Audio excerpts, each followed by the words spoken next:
না দেখুন, আমরা ভুল করেছিলাম ওটাকে আন্দোলন, ছাত্র আন্দোলন ভেবে। আসলে ওটা ছাত্র আন্দোলন ছিল না। আমাদের একমাত্র কনসার্ন ওপার বাংলায় অবস্থিত হিন্দু বাঙালিরা। আওয়ামী লীগের কিন্তু গত তাদের 10 বছরের চলন যদি দেখেন, সেখানে সংবাদপত্রের অবধি স্বাধীনতা ছিল না।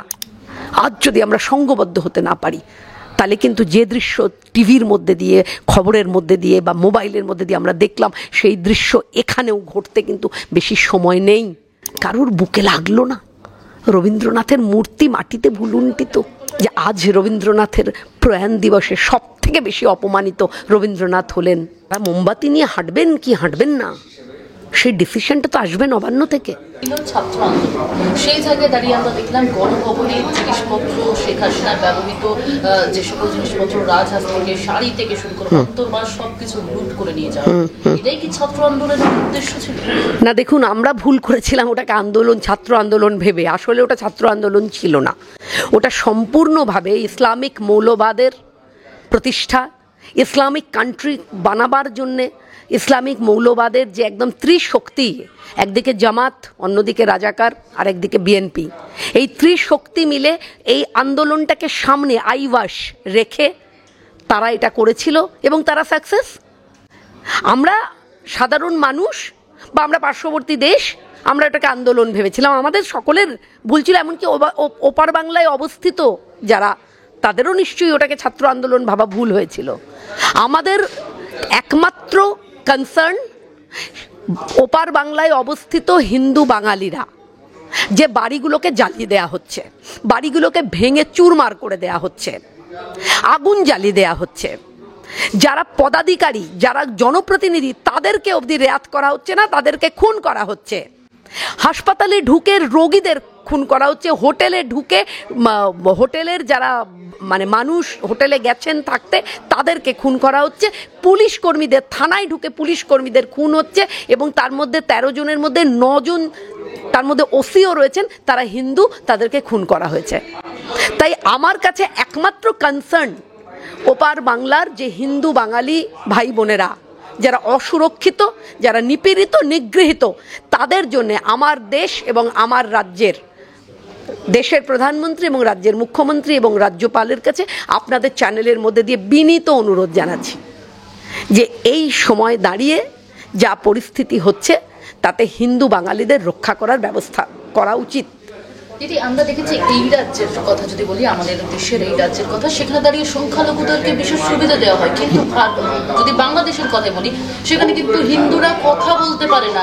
আজকে আমরা একটা ইন্টারভিউতে দেখছিলাম, বাংলাদেশের যারা হিন্দুরা, তারা ভয় পাচ্ছেন বাসের মধ্যে কথা বলতে, একদম তাদের বাক স্বাধীনতাও নেই। সেখানে দাঁড়িয়ে একদম তাদেরকে হত্যা করা হচ্ছে, তাদেরকে মন্দির ভাঙা হচ্ছে, কিন্তু সেখানে দাঁড়িয়ে সংখ্যালঘুরা, বাংলাদেশের সংখ্যালঘু মুসলিম সম্প্রদায় বলছে যে না, সেটা কোনো রকম কোনো ঘটনাই নয়। কিন্তু তাহলে মন্দিরগুলো পাহারা কেন দেওয়া? না, দেখুন একটা কথা বলি, এক হচ্ছে আওয়ামী লীগ। আওয়ামী লীগের কিন্তু গত তাদের 10 বছরের চলন যদি দেখেন, সেখানে সংবাদপত্রের অবধি স্বাধীনতা ছিল না, সাংবাদিকদের অবধি স্বাধীনতা ছিল না যে তারা একটা সংবাদ প্রকাশ করতে পারে। এবং ওপার বাংলার যে সবথেকে পপুলার যে দুটি নিউজ পেপার, প্রথম আলো এবং সময়, সেখানে অবধি চাপ ছিল যে শাসক যা বলবে সেই অনুযায়ী তাদের রিপোর্টিং করতে হবে। সুতরাং আমার কথা হচ্ছে যে আজকে যে পরিস্থিতি এসে দাঁড়িয়েছে, তাতে পররাষ্ট্রের বিষয় পররাষ্ট্র বুঝবে, সেটা আমাদের বোঝার কথা না।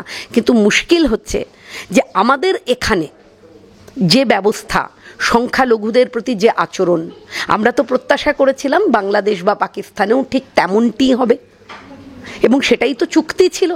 সেই চুক্তি বারবার খণ্ডিত হয়েছে, সেই চুক্তি বারবার ভেঙেছে, এবং হিন্দু বাঙালিরা বাংলাদেশে বারবার, আপনি 47 বলুন, তারপরে 71-এর মুক্তিযুদ্ধ, মাঝখানে 65, তারপরে 92, বারবার আক্রান্ত হয়েছে। তাই আমাদের কনসার্ন শুধু সেই হিন্দু বাঙালি ভাই বোনেদের, যাদের উপরে নির্মম অত্যাচার করা হচ্ছে, এবং সেই অত্যাচারের ছবি বা ভিডিও প্রকাশ করতে দেওয়া হচ্ছে না। এবং সেই প্রকাশ করতে দেওয়া না হওয়াটা শুধু যে ওপারে দেওয়া হচ্ছে না তা নয়, ভয়ঙ্কর ব্যাপার যেটা, সেটা এখানেও করতে দেওয়া হচ্ছে না, সেটা আরও ভয়ের ব্যাপার। যে আপনার আমার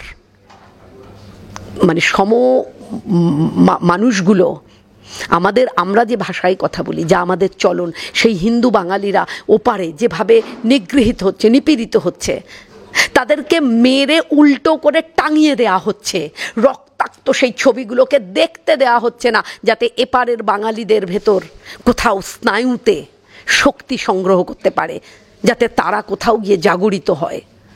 সেটাই কি চেষ্টা? হিন্দু বাঙালিরা জাগবে না?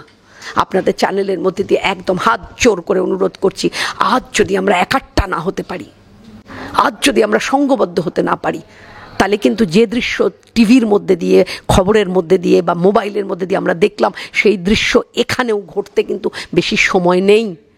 তার কারণ আমার রাজ্যেও কিন্তু একেবারে চেয়ে হোক না চেয়ে হোক বাঘের পিঠে উঠে রয়েছেন।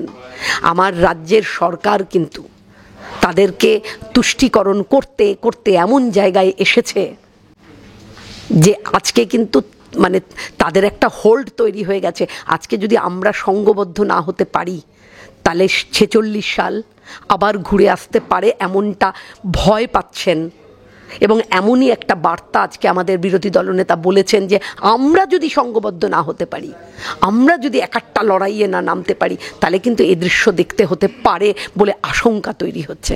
দিদি, আমরা দেখলাম বঙ্গবন্ধুর মূর্তিও কিন্তু রেহাই পেলে না, এর পাশাপাশি আমাদের রবীন্দ্রনাথ ঠাকুরের মুখের মধ্যে টেপ মেরে তার মূর্তি ভাঙা হলো, সেই চিত্র আমরা দেখি। যন্ত্রণা, যন্ত্রণা, যন্ত্রণা। আজ 22শে শ্রাবণ, কবির প্রয়াণ দিবস। বাংলাদেশে পদ্মার উপর বজরায় বসে কবির কত লেখা, কত লেখা, কত গান, কত কবিতা। ওপার বাংলার কবি ওপারের নাকি এপারের, তাই নিয়ে ওপার বাংলার বুদ্ধিজীবী বিশিষ্ট জনেদের কত কথা।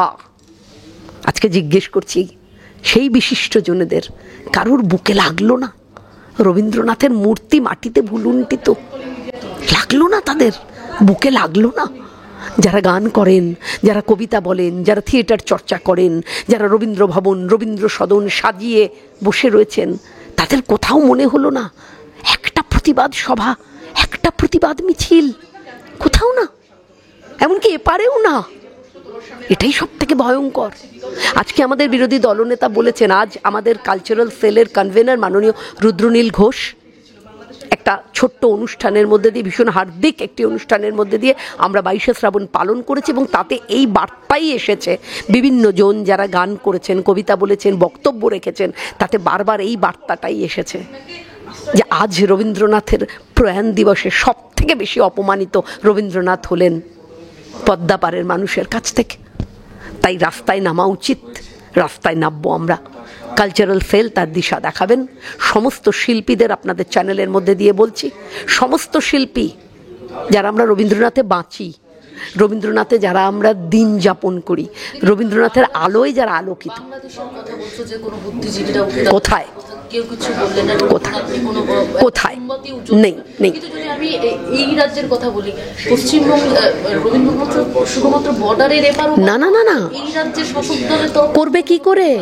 অর্ডার আসুক, নবান্ন থেকে অর্ডার আসুক, না হলে হবে কি করে?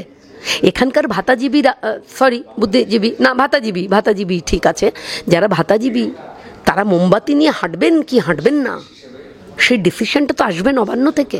আর নবান্নতে যিনি এইটা ডিসিশনটা দেবেন, তিনি তো দুবিধায়, তার বুক হয়তো পুড়ছে, নিশ্চয়ই পুড়ছে। একজন বাঙালি হিসেবে, একজন মানে বাঙালি মানুষ হিসেবে, ওপার বাংলায় যেভাবে বাঙালি হিন্দুদের উপর অত্যাচার হচ্ছে, তিনি কি কষ্ট পাচ্ছেন না? হয়তো পাচ্ছেন, কিন্তু বলতে পারছেন না। বলবেন কি করে?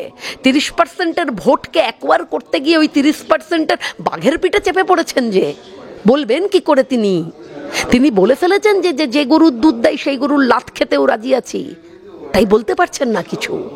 কিন্তু আমরা আশা রাখি এই রাজ্যের মুখ্যমন্ত্রী এবং দেশের প্রধানমন্ত্রীর কাছে যে আপনারা নিশ্চয়ই যে 1 কোটি শরণার্থী, হিন্দু বাঙালি শরণার্থী যারা হয়তো আসতে চলেছে, যারা আসবে, যারা হয়তো আসছে, তাদের জন্য সচেতনভাবে, ভালোবেসে, হৃদয় দিয়ে তাদের কথা ভাববেন। কারণ বারবার ঘর ছাড়ছে তারা, এবং এই আমার রাজ্যের যারা হিন্দু বাঙালি, যারা এখনো শীত ঘুমে, কিছুতেই আর ঘুম থেকে ওঠেন না, তাদেরকে বলবো একদম উঠুন, মেরুদণ্ড সোজা রাখুন। আসছে দিন আমাদের জন্যও ভালো নয়, তাই আজ যেন আমরা সঙ্গবদ্ধ লড়াইয়ে নামতে পারি, যাতে এদিন আমাদের না দেখতে হয়।